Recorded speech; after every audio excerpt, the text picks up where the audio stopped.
350 সিঁড়িতে 6000 ফুট, মানে হাইট যেটা। তো আস্তে আস্তে টুকটুক করে যাব হচ্ছে ওই পাহাড়টার ওপরে।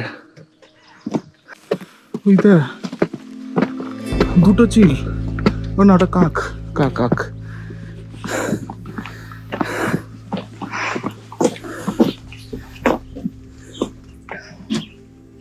এখান থেকে পিক গুলো বোঝা যাচ্ছে। পিকগুলোই ঢেকে আছে নাকি।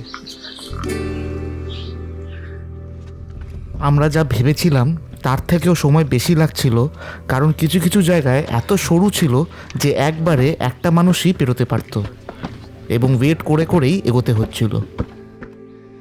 আসুন, মোটামুটি 200 হয়ে গেছে বোধ হয়, আর 100 বাকি।